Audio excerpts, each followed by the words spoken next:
Hello दोस्तों, स्वागत है आप सभी का आपके अपने यूट्यूब चैनल एजुकेटेड भारत में। आज हम वर्ल्ड हिस्ट्री का एक इम्पॉर्टेंट टॉपिक देखने वाले हैं जो है नाजीवाद। नाजीवाद से रिलेटेड टॉप एमसीक्यूज आज की वीडियो में डिस्कस करेंगे, तो प्लीज़ वीडियो को एंड तक ज़रूर देखिएगा। इससे पहले भी हम वर्ल्ड हिस्ट्री के बहुत सारे टॉपिक देख चुके हैं। अगर आपने अभी तक वो वीडियोज़ नहीं देखे हैं तो प्लीज़ प्लेलिस्ट में जाइए, वर्ल्ड हिस्ट्री ओपन कीजिए, सभी वीडियोज़ देख लीजिए। वो आपके अपकमिंग एग्जाम्स के लिए बहुत ज़्यादा इंपॉर्टेंट है। वीडियो पसंद आए तो लाइक ज़रूर कीजिएगा, इसे ज़्यादा से ज़्यादा शेयर कीजिएगा। दोस्तों, अगर अभी तक चैनल को सब्सक्राइब नहीं किया है तो प्लीज़ चैनल को सब्सक्राइब ज़रूर कर लीजिए और बेल आइकन ज़रूर प्रेस करिए ताकि आगे भी आपको ऐसे ही इंपॉर्टेंट वीडियोस मिलते रहें। इस वीडियो का पीडीएफ आपको हमारे टेलीग्राम चैनल पर मिल जाएगा, लिंक डिस्क्रिप्शन में दिया हुआ है। आप वहाँ से हमारे टेलीग्राम चैनल को ज्वाइन कर सकते हैं। चलिए स्टार्ट करते हैं। फर्स्ट क्वेश्चन है, नाजीवाद के उदय का जन्मदाता किसको माना जाता है? बहुत ही ज़्यादा इंपॉर्टेंट क्वेश्चन है, देखिए कई बार पूछा गया है। सही आंसर हो जाएगा ए, हिटलर को। नाजीवाद के उदय का जन्मदाता हिटलर को माना गया। अब हिटलर के बारे में थोड़ा सा जान लेते हैं। देखिए हिटलर के बारे में कभी भी बात आती है तो हमको सबसे पहले, अगर हमसे कोई पूछता है कि आप सबसे क्रूर तानाशाह किसे जानते हैं, तो हम सबसे पहले कहते हैं हिटलर। ठीक है, अगर हम सबसे क्रूर तानाशाह का कोई नाम लेता है तो हम किसका नाम लेते हैं? हिटलर का। इवन अगर कोई हमारे सामने बहुत स्ट्रिक्ट होता है तो हम उससे भी कहते हैं कि कैसे हिटलर बन रहे हो। मतलब कि कोई अत्याचारी या कोई स्ट्रिक्ट या कोई तानाशाही, उसे अगर हमें डिफ़ाइन करना होता है तो हम एक शब्द में उसे डिफ़ाइन करते हैं हिटलर के नाम से। ठीक है, तो इन्हें तो आप सभी जानते होंगे। अब इनके बारे में थोड़ा और डीपली जान लेते हैं। हिटलर का जन्म हुआ था 20 अप्रैल 1889 को। ठीक है, कहाँ पर हुआ था? ऑस्ट्रिया में हुआ था। ठीक है, दोनों चीज़ें आपको याद रखनी है क्योंकि दोनों एग्जाम में पूछी जाती है। देखिए जो हिटलर थे ये राष्ट्रीय समाजवादी जर्मन कामगार पार्टी के नेता थे, जिसे हम जनरली नाजी पार्टी के नाम से जानते हैं। ठीक है, और इसके अलावा देखिए एक चीज़ और होती है, पूछा जाता है कि इन्होंने कब से कब तक शासन किया है जर्मनी में, तो 1933 से 1945 तक इन्होंने जर्मनी में शासन किया है। और देखिए इसके अलावा जो हिटलर है, इन्हें जो द्वितीय विश्व युद्ध हुआ है, सेकेंड वर्ल्ड वॉर हुआ है, उसके लिए सबसे ज़्यादा जिम्मेदार अगर किसी व्यक्ति को माना जाता है, अगर व्यक्तिगत तौर पर आपसे पूछ भी लिया जाए एग्जाम में कि सेकेंड वर्ल्ड वॉर के लिए सबसे ज़्यादा जिम्मेदार कौन है, वैसे तो कई सारी परिस्थिति थी लेकिन फिर भी एक व्यक्ति जो सबसे ज़्यादा जिम्मेदार है वो कौन है, तो वो है हिटलर। क्यों जिम्मेदार है? क्योंकि अगर हिटलर पोलैंड पे आक्रमण नहीं करता तो द्वितीय विश्व युद्ध स्टार्ट ही नहीं होता। तो मेनली जो जिम्मेदार व्यक्ति है वो कौन है? हिटलर। तो इतना आपको याद रखना है किसके बारे में? हिटलर के बारे में। नेक्स्ट, हिटलर का जन्म कहाँ हुआ था? अभी मैंने आपको बताया तो आपको इसका सही आंसर पता होगा। सही आंसर है डी, ऑस्ट्रिया। ऑस्ट्रिया में हिटलर का जन्म हुआ है 20 अप्रैल 1889 को। ऑस्ट्रिया के वॉन नामक जगह पर किसका जन्म हुआ है? हिटलर का जन्म हुआ है।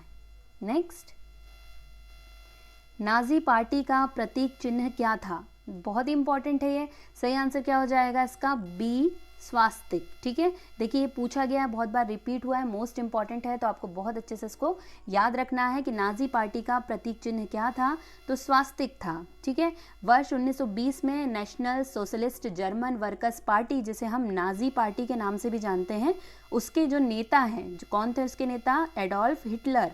हिटलर ने स्वास्तिक को अपनी पार्टी का प्रतीक चिन्ह बनाया था। नेक्स्ट, एक राष्ट्र एक नेता का नारा किसका था?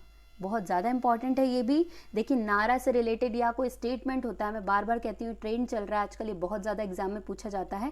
सही आंसर इसलिए हमको यहाँ पर देखना है, जितने भी स्टेटमेंट आपको मिलते हैं, अगर किसी बुक में भी मिल रहे हैं तो आप उन सबको एक जगह लिखते जाइए, क्योंकि वो इतने इंपॉर्टेंट हो गए आज के टाइम पे कि किसी ना किसी एग्जाम में आपको स्टेटमेंट देखने को मिलेंगे, ये किसने कहा है, वो किसने कहा है, और ये नारा किसने दिया है। ऐसे क्वेश्चन बहुत बनते हैं आज के टाइम पे, तो आपको सब याद रखने हैं। एक राष्ट्र एक नेता का नारा किसका था? सही आंसर हो जाएगा डी, हिटलर के द्वारा ये नारा दिया गया है। देखिए हिटलर कौन है? एक तानाशाह है। तानाशाही का मतलब होता है कि जब तानाशाही चल रही है किसी एक राष्ट्र में तो वहाँ पे कोई और पार्टी तो हो ही नहीं सकती, क्योंकि एक तानाशाह है, उसी का राज चल रहा है, तो वही कहेगा ना कि एक राष्ट्र और एक नेता। तो बहुत आसानी से हम इसको याद रख सकते हैं कि ये किसके द्वारा कहा गया है? हिटलर के द्वारा कहा गया है। नेक्स्ट, हिटलर जर्मनी का चांसलर कब बना? ये भी बहुत इंपॉर्टेंट है। सही आंसर यहाँ पर हो जाएगा बी 1933। देखिए आप लोग बोलते होंगे मैडम तो सभी क्वेश्चन को बहुत इंपॉर्टेंट बोलती हैं, लेकिन क्या करें, इतने सारे एग्जाम्स हैं और हर एक एग्जाम में कहीं ना कहीं ये पूछ लिए जाते हैं।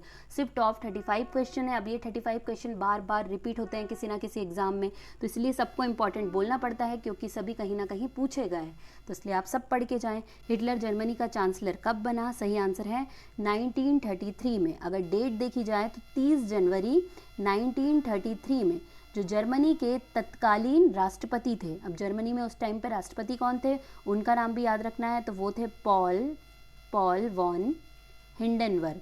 ठीक है, पॉल वॉन हिंडनबर्ग का नाम भी आपको याद रखना है क्योंकि ये उस टाइम पे राष्ट्रपति थे और इन्होंने ही नियुक्त किया था हिटलर को जर्मनी का चांसलर। तो कई बार ये भी पूछा जाता है कि कौन से राष्ट्रपति ने हिटलर को जर्मनी का चांसलर नियुक्त किया था, तो सही आंसर हो जाएगा पॉल वॉन हिंडनबर्ग। कब नियुक्त किया था? तो 30 जनवरी 1933 को।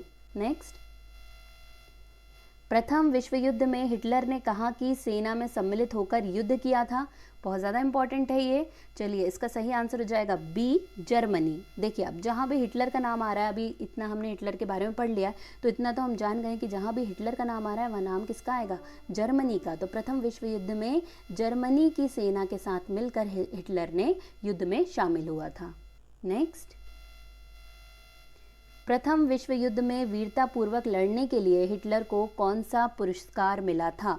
ये मोस्ट इंपॉर्टेंट क्वेश्चन है, बहुत बार एग्जाम में रिपीट हुआ है, तो इसका सही आंसर हो जाएगा ए आयरन क्रॉस। ठीक है, आयरन क्रॉस मिला था किसको? वीरतापूर्वक लड़ने के लिए प्रथम विश्व युद्ध में हिटलर को। आयरन क्रॉस कुछ इस तरीके का एक क्रॉस हुआ करता था, आयरन का बना हुआ। ये आयरन क्रॉस जो है ये जर्मनी का वीरता पुरस्कार था। ठीक है, मिलिट्री सम्मान कह लीजिए, आर्मी सम्मान कह लीजिए ऐसा। और ये जो आयरन क्रॉस है इसको स्टेबलाइज किसने किया था? तो प्रशिया के राजा थे फ्रेडरिक विलियम तृतीय के द्वारा आयरन क्रॉस की स्थापना की गई थी और ये जर्मनी में जो भी वीरतापूर्वक कार्य करता था उसे ये क्रॉस दिया जाता था। और इसके बारे में ऐसा भी बोला गया है कि जब ये आयरन क्रॉस मिला था हिटलर को, तो हिटलर ने अपने पूरे जीवन पर्यंत इसे पहन के रखा था, इसलिए भी ये बहुत इंपॉर्टेंट क्वेश्चन हो जाता है। नेक्स्ट, वाइमर गणतंत्र की स्थापना कब हुई थी? यहाँ पर सही आंसर हो जाएगा बी 9 नवंबर 1918 को बर्लिन क्रांति के फलस्वरूप जर्मनी में वाइमर गणतंत्र की स्थापना हुई है और इसके बाद ही जो मित्र राष्ट्रों से संधि वार्ता प्रारंभ हुई थी। ठीक है, तो ये बार बार पूछा जाता है वाइमर गणतंत्र की स्थापना कब हुई है? तो 9 नवंबर 1918 को। नेक्स्ट, मीन कैंप किसकी रचना है? तो मोस्ट इंपॉर्टेंट है, तो कई सारे एग्जाम में आपने खुद भी देखा होगा कि मीन कैंप किसकी रचना है, ये बार बार पूछा जाता है। सही आंसर यहाँ पर हो जाएगा सी हिटलर के द्वारा मीन कैंप। ठीक है, मीन कैंप लिखित है, ये जो पुस्तक है किसके द्वारा? हिटलर के द्वारा। देखिए हिटलर ये जो मीन कैंप है इसे मेरा संघर्ष भी कहा जाता है। क्या कहा जाता है? मेरा संघर्ष। ठीक है, ये किसके द्वारा लिखित है? तो सही आंसर हो जाएगा हिटलर के द्वारा। देखिए जर्मनी के तानाशाह और पूर्व चांसलर एडोल्फ हिटलर द्वारा लिखी गई पुस्तक है मीन कैंप या मेरा संघर्ष। इसमें क्या है? इसमें हिटलर की बायोग्राफी है। ठीक है, हिटलर की बायोग्राफी या आत्मकथा, उसके साथ साथ हिटलर की राजनीतिक विचारधारा और जर्मनी के बारे में कौन कौन सी योजनाएं हैं इनका वर्णन हिटलर ने किया है किसमें? मीन कैंप में। ठीक है, तो आपको याद रखना है, मेरा संघर्ष या मीन कैंप के नाम से पूछ लिया जाए तो आपको ये बहुत अच्छे से आना चाहिए। इसके बारे में अगर थोड़ा और बताऊं तो ये जो मीन कैंप है ये हिटलर ने लिखा था जेल के अंदर, और ये ऐसा कहा जाता है कि हिटलर ने इसे खुद नहीं लिखा है। जब किसी राजनीतिक गतिविधियों के कारण ये जेल गए थे और इन पे मुकदमा चल रहा था, उस टाइम पे इन्होंने ये बुक लिखवाई थी, मतलब ये बोलते जा रहे थे और एक हैस नामक लेखक था, हैस नामक। ठीक है, आपको इसका नाम भी याद रख लेना है, इसलिए याद रखना है क्योंकि कहीं ना कहीं तो पूछ लिया जाता है, कहीं और नहीं तो कभी केबीसी में ही पूछ लिया जाएगा।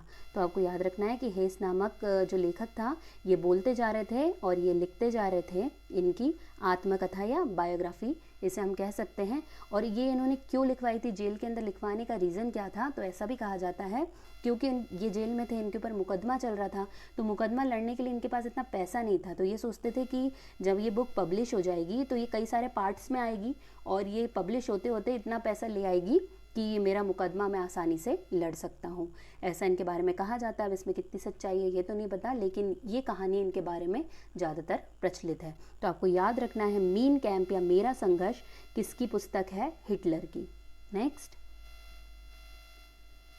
जर्मन यूथ नामक एक युवक संगठन कब स्थापित हुआ?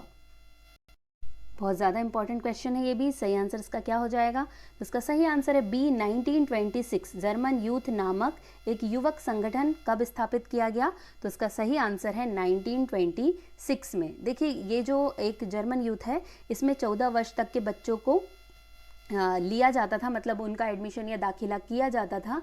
और इसमें ये जो संगठन है यहाँ पे सिखाया क्या जाता था? मेनली जो 14 वर्ष के बच्चे थे उन्हें युद्ध की उपासना करना, आक्रामकता, साथ ही साथ हिंसा, यहूदी, कम्युनिस्ट, जिप्सियों से घृणा करना, ये सारी चीज़ें जर्मन यूथ में सिखाई जाती थी। ठीक है, ये नाजीवाद के अंदर ही था, मतलब जो नाजी दल था उसी के अंदर हिटलर के द्वारा एक युवक संगठन बनाया गया था, जिसमें जो युवक होते थे 14 वर्ष के, उनको ये सारी गतिविधियाँ सिखाई जाती थी। नेक्स्ट, नाजीवाद किसका समर्थक था? तो सही आंसर है सी, राज्य की सर्वोच्चता के सिद्धांत का। ठीक है, राज्य की सर्वोच्चता के सिद्धांत का समर्थक रहा है नाजीवाद। मतलब अगर नाजीवाद जो विचारधारा है उसमें सबसे अगर ऊपर कुछ था तो वो थी राज्य की सर्वोच्चता का सिद्धांत। नेक्स्ट, नाजी पार्टी का संबंध किस देश के साथ था? अभी तो इजी हो गया है, अब सभी को पता होगा कि नाजी पार्टी मतलब कि हिटलर, हिटलर मतलब कि जर्मनी। तो आपको ये आसानी से याद हो जाएगा कि नाजी पार्टी का संबंध किस देश से था या किस कंट्री से था। तो सही आंसर हो जाएगा जर्मनी। नेक्स्ट, हिटलर ने आर्थिक स्थिति सुधारने के लिए किसे अर्थ मंत्री नियुक्त किया? ये भी बहुत ज़्यादा इंपॉर्टेंट है। सही आंसर हो जाएगा बी, जालमर सास्ट को। ठीक है, हिटलर ने, क्योंकि आर्थिक स्थिति देखिए उस टाइम पे जर्मनी की बहुत ज़्यादा खराब हो गई थी, और इस स्थिति को सुधारने के लिए जो अर्थ मंत्री थे वो थे जालमर सास्ट। इनका नाम भी आपको याद रखना है क्योंकि बहुत ज़्यादा इम्पॉर्टेंट है। तत्कालीन समय में जर्मनी के राष्ट्रपति कौन थे? दोस्तों अगर वीडियो पसंद आ रहा है तो प्लीज़ वीडियो को लाइक ज़रूर करते जाइए। आपका एक छोटा सा लाइक हमें बहुत ज़्यादा मोटिवेट करता है, इसलिए प्लीज़ लाइक ज़रूर कीजिए और अपने किसी ना किसी एक एजुकेशन ग्रुप में इस वीडियो को शेयर कर दीजिए, ताकि बहुत अच्छा रिस्पॉन्स मिलने लगे और ज़्यादा से ज़्यादा लोग तक ये वीडियो पहुँच सके। चलिए, तत्कालीन समय में जर्मनी के राष्ट्रपति कौन थे?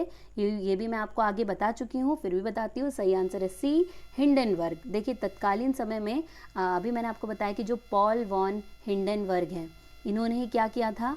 इन्होंने ही हिटलर को चांसलर के पद पर नियुक्त किया था। कब? 1933 में। ठीक है, तो तत्कालीन समय में जर्मनी के राष्ट्रपति, या ऐसा पूछ लिया जाए कि हिटलर के समय में जर्मनी के राष्ट्रपति कौन थे, तो सही आंसर हो जाएगा हिंडनबर्ग। नेक्स्ट, हिटलर ने कब राष्ट्रपति और चांसलर के पद को मिलाकर एक कर दिया? ये भी बहुत ज़्यादा इंपॉर्टेंट है। सही आंसर हो जाएगा सी, 1934 में। देखिए आप बोलते होंगे मैडम तो सारे क्वेश्चन को इंपॉर्टेंट कहती हैं, वो इसीलिए क्योंकि टॉप 35 क्वेश्चन ही हैं, और ये क्वेश्चन वैसे हैं जो बार बार किसी ना किसी एग्जाम में पूछे गए हैं, क्योंकि बार बार इनका रिपीटेशन हुआ है तो बहुत ज़्यादा इंपॉर्टेंट ही अपने आप ही हो गए। तो इसलिए सारे क्वेश्चन बहुत इंपॉर्टेंट है, इसे आप बहुत अच्छे से करके जाइए ताकि इस टॉपिक से आपका कोई भी आंसर गलत ना हो और आप सफल हो जाएं। चलिए, सही आंसर यहाँ पे क्या है? 1934। हिटलर ने राष्ट्रपति और चांसलर के पद को मिलाकर एक कर दिया था 1934 में। देखिए अब भी मैंने आपको बताया कि जो पॉल वॉन हिंडनबर्ग हैं, जो राष्ट्रपति थे, इन्होंने क्या किया था? हिटलर को चांसलर के पद पर नियुक्त किया था 1933 में। फिर 1934 में हिंडनबर्ग की डेथ हो गई थी, और जैसे हिंडनबर्ग की डेथ हुई उसके बाद जो हिटलर थे उन्होंने क्या किया? राष्ट्रपति और चांसलर के पद को मिलाकर एक कर दिया।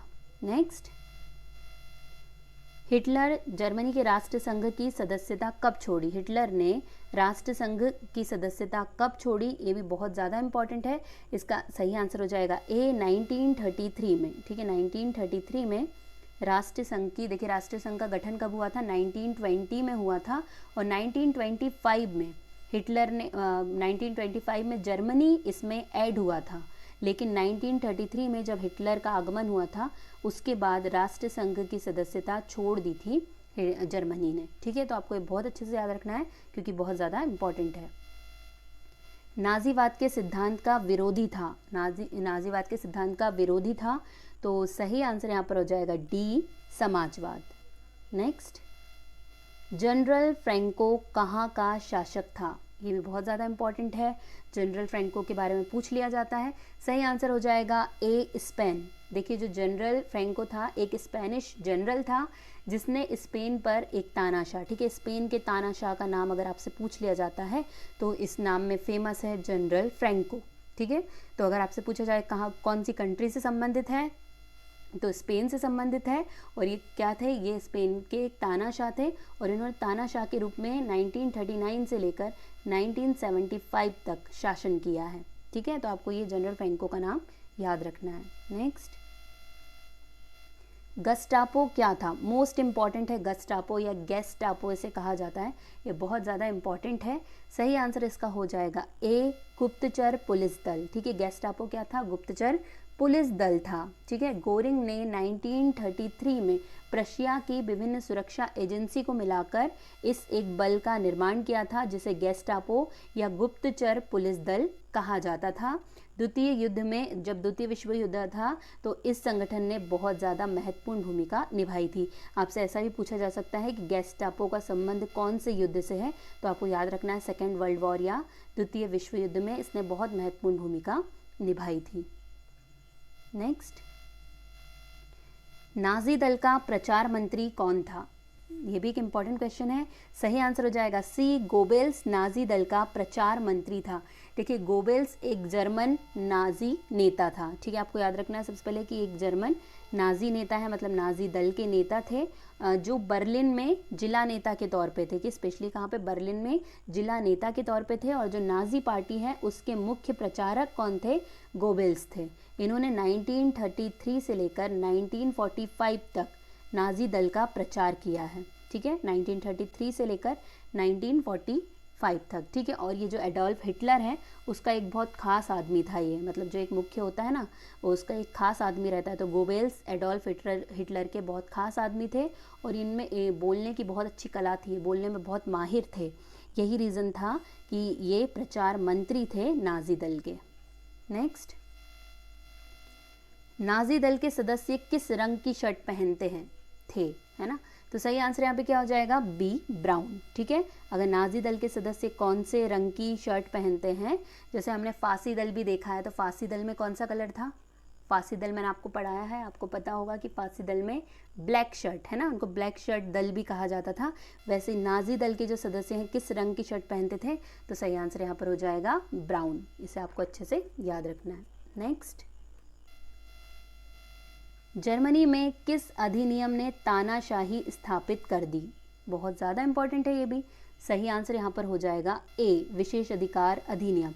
देखिए, यहाँ पे तानाशाही अधिनियम भी है, तो ज़्यादातर लोग तो यहाँ तानाशाही देख के इसी को टिक कर देंगे, पर वो सही नहीं है। सही है विशेष अधिकार अधिनियम, ठीक है। अब देखिए, 3 मार्च 1933 को विशेष अधिकार अधिनियम पारित किया गया था, ठीक है। अगर आपसे ये भी पूछ लिया जाता है तो आपको ये पता होना चाहिए कि 3 मार्च 1933 को विशेष अधिकार अधिनियम पारित किया गया था।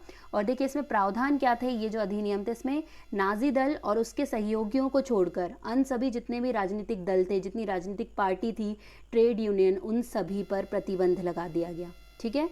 मतलब सिर्फ एक ही पार्टी हो गई, बाकी जितनी पार्टियां थी सब पर क्या कर दिया गया? प्रतिबंध लगा दिया गया। अर्थव्यवस्था, मीडिया, सेना, न्यायपालिका, सबको राज्य ने अपने पूर्ण नियंत्रण में ले लिया। किसके द्वारा?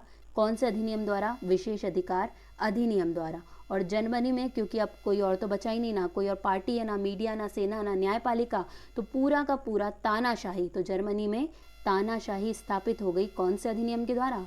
विशेष अधिनियम के द्वारा। आपको इतना याद रखना है। नेक्स्ट,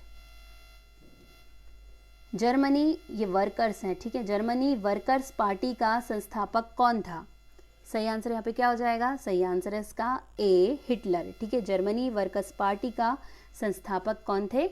हिटलर थे। ये देखिए, 1920 से लेके 1945 तक ये एक राजनीतिक पार्टी थी, जर्मनी वर्कर्स पार्टी, और ये नाजी पार्टी का ही अग्रदूत है ये, ठीक है, जिसे राष्ट्रीय समाजवाद जर्मन वर्कर्स पार्टी के रूप में भी जाना जाता है। नेक्स्ट, नेशनल सोशलिस्ट पार्टी या नाजी दल की स्थापना कब हुई? ठीक है, ये भी बहुत ज़्यादा इंपॉर्टेंट है। सही आंसर इसका क्या हो जाएगा? इसका सही आंसर होगा ए, 1920। देखिए इसकी डेट देखें तो 24 फरवरी 1920 को नेशनल सोशलिस्ट पार्टी या नाजी दल की स्थापना हुई है। ठीक है, आपको याद रखना है कहाँ पर हुई है, तो म्यूनिक जर्मनी में इसकी स्थापना हुई है। आपको ये भी याद रखना है कहाँ पर हुई है, और डेट पर्टिकुलर और ईयर तो आपको याद रखना ही है। नेक्स्ट, हिटलर के शामी विरोधी का क्या मतलब था। ठीक है, शामी विरोधी नीति हिटलर के द्वारा चलाई गई थी, इसका क्या मतलब था, ये भी बहुत पूछा जाता है। सही आंसर हो जाएगा इसका ए, यहूदी विरोधी। देखिए जो हिटलर की शामी विरोधी नीति थी वो यहूदी विरोधी नीति थी। हिटलर का ऐसा मानना था कि साम्यवाद का मूल यहूदी ही है, और जर्मन के लिए जो यहूदी हैं वो सर्वाधिक खतरनाक अभिशाप है, ऐसा मानता था कौन, हिटलर। और जो फर्स्ट वर्ल्ड वॉर में जर्मनी हार गया था, तो इस जर्मनी की जो हार है इसका जिम्मेदार भी यहूदियों को ही माना गया था। और क्योंकि इसके लिए जिम्मेदार यहूदियों को माना गया था, इसलिए जो जर्मनी में जितने भी यहूदी थे उन पर अत्याचार होने लगे थे, या तो उन्हें मार दिया गया या फिर उन्हें कहीं और जाने के लिए विवश किया गया। तो ये थी हिटलर की शामी विरोधी या यहूदी विरोधी नीति। नेक्स्ट, हिटलर की विस्तारवादी नीति का पहला शिकार कौन हुआ था। ये भी बहुत ज़्यादा इंपॉर्टेंट है। सही आंसर इसका हो जाएगा बी, ऑस्ट्रिया। ठीक है, हिटलर की विस्तारवादी नीति का पहला शिकार कौन बना, ऑस्ट्रिया। क्यों ऑस्ट्रिया ही क्यों, देखिए सेंट जर्मन की संधि अगर आपने पढ़ा होगा तो saint German second world war के बाद जो संधियाँ हुई हैं उसमें सेंट जर्मन की संधि हुई थी एक। सेंट जर्मन की संधि के कारण क्या हुआ था, ऑस्ट्रिया के साथ जर्मनी का एकीकरण वर्जित हो गया था। ठीक है, पहले ऐसा चल रहा था कि जर्मनी ऑस्ट्रिया का एकीकरण हो जाए, लेकिन क्योंकि एक संधि हुई थी जिसका नाम क्या था, सेंट जर्मन की संधि, इसके कारण जर्मन और ऑस्ट्रिया का एकीकरण रुक गया था। अब हिटलर को ऑस्ट्रिया से इतना लगाव क्यों था, इसलिए था क्योंकि ये उसकी मातृभूमि थी। मैंने आपको बताया ऑस्ट्रिया के वॉन नामक स्थान पर जन्म हुआ है हिटलर का, तो ये उसकी मातृभूमि थी, इसलिए बहुत ज़्यादा इससे लगाव था। तो विस्तारवादी नीति में सबसे पहला शिकार इसने ऑस्ट्रिया को बनाया। ये चाहता था कि ऑस्ट्रिया को जर्मनी के साथ ही मिला ले, ये इस एकीकरण के लिए बहुत ज़्यादा उत्सुक था। हिटलर के इशारे पर क्या हुआ, ऑस्ट्रिया की सरकार का तख्ता पलट करने का प्रयास किया गया। ठीक है, जो ऑस्ट्रिया के चांसलर थे उस टाइम पे डाल्फस, ठीक है, डाल्फस का कत्ल कर दिया गया। और ऑस्ट्रिया में नाजियों ने कई महत्वपूर्ण जो सरकारी इमारतें थी उन पर भी अधिकार कर लिया। मतलब पूरी कोशिश की गई कि कैसे भी ऑस्ट्रिया के साथ एकीकरण कर लिया जाए, लेकिन ये जो ऑस्ट्रिया को हड़पने का प्रयास था ये विफल हो गया था। ठीक है, तो अगर आपसे पूछा जाए कि विस्तारवादी नीति का पहला शिकार कौन था, तो वो था ऑस्ट्रिया। नेक्स्ट, हिटलर के किस देश पर आक्रमण के परिणाम स्वरूप द्वितीय विश्व युद्ध आरंभ हुआ। ये बहुत ज़्यादा इंपॉर्टेंट है, ये तो बहुत ही रिपीट हुआ है। सही आंसर हो जाएगा बी, पोलैंड पर आक्रमण। देखिए हिटलर ने जब पोलैंड पर आक्रमण किया था उसके बाद ही द्वितीय विश्व युद्ध स्टार्ट हुआ है। ठीक है, अब द्वितीय विश्व युद्ध है तो ये कब हुआ था स्टार्ट, तो 1 सितंबर 1939, क्योंकि 1 सितंबर 1939 को ही हिटलर ने पोलैंड पर आक्रमण किया था और इसी दिन से द्वितीय विश्व युद्ध आरंभ हो गया था। अब द्वितीय विश्व युद्ध स्टार्ट तो तब हुआ है, लेकिन ख़त्म कब हुआ था ये भी देख लेते हैं। तो 2 सितंबर 1945 को 39 में स्टार्ट हुआ और 45 में द्वितीय विश्व युद्ध या सेकेंड वर्ल्ड वॉर खत्म हो गया था। नेक्स्ट, हिटलर ने चेकोस्लोवाकिया पर किस वर्ष अधिकार कर लिया। ये भी बहुत ज़्यादा इंपॉर्टेंट है। सही आंसर यहाँ पे देखिए, इसका जो सही आंसर है ये बहुत अच्छे से देखना है आपको, क्योंकि कई बार पूछा गया है। सही आंसर है डी, 1939। ठीक है, हिटलर ने चेकोस्लोवाकिया पर किस वर्ष अधिकार किया, तो 1939 में किया। जो चेकोस्लोवाकिया है ये मध्य यूरोप में स्थित एक देश हुआ करता था, जो अक्टूबर 1918 से मतलब 1918 से 1992 तक अस्तित्व में रहा है। द्वितीय विश्व युद्ध के दौरान 1939 से लेकर 1945 तक यहाँ पर ज़बरदस्ती जर्मनी का अधिकार रहा है। ठीक है, इस जर्मनी ने ज़बरदस्ती इसका विलय कर लिया था। हिटलर ने करवाया था किसमें, जर्मनी में विलय करा दिया था किसका, चेकोस्लोवाकिया का। तो अगर आपसे पूछा जाए कब अधिकार किया गया, तो 1939 में और 45 तक रहा वो। नेक्स्ट, हिटलर का उपनाम क्या था, ये भी बहुत पूछा जाता है। सही आंसर इसका हो जाएगा सी, फ्यूरर। ठीक है, फ्यूरर हिटलर का उपनाम था। देखिए फ्यूरर एक जर्मन शब्द है और इसका अर्थ होता है नेता या गाइड। ठीक है, नेता या गाइड इसका अर्थ होता है। तो हिटलर का उपनाम है फ्यूरर। या फिर ऐसा क्वेश्चन पूछा जाएगा कि फ्यूरर किसका उपनाम है, तब भी हमें पता होना चाहिए किसका उपनाम है, हिटलर का। नेक्स्ट, हिटलर के अनुयायी बाहाँ पर कौन सा चिन्ह लगाते थे, मतलब जो हाथ की बाहाँ होती है वहाँ पर कौन सा चिन्ह लगाते थे हिटलर के अनुयायी। तो यहाँ पे सही आंसर हो जाएगा ए, स्वास्तिक। स्वास्तिक क्यों लगाते थे, क्योंकि इनका जो चिन्ह था, मतलब प्रतीक चिन्ह था, वो कौन सा था, स्वास्तिक था, इसलिए इसके जो अनुयायी थे वो बाहाँ पर स्वास्तिक का चिन्ह लगाते थे। नेक्स्ट, युंगकोफ या यंगकोफ क्या था, यंग फोक, ठीक है, युंग फोक या यंग फोक क्या था। तो इसका सही आंसर यहाँ पर हो जाएगा, देखिए बहुत ज़्यादा इंपॉर्टेंट है भी, ये एक नात्सी युवा संगठन, ठीक है, आपको याद रखना है क्या था ये एक नात्सी यानी नाजी दल का युवा संगठन।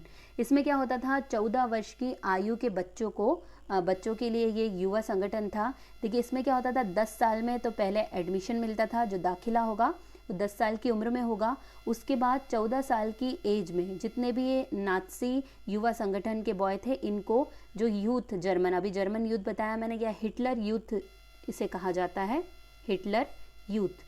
ये जो 10 साल के बच्चे हैं, ये 14 ईयर के होके इनको हिटलर यूथ में सदस्यता लेनी पड़ती थी, ठीक है। यही हिटलर यूथ या जर्मन यूथ है जिसमें यहाँ पर बच्चों को युद्ध करना, आक्रामकता, हिंसा, यहूदी, कम्युनिस्ट और जिप्सियों से घृणा करना, ये सब सिखाया जाता था।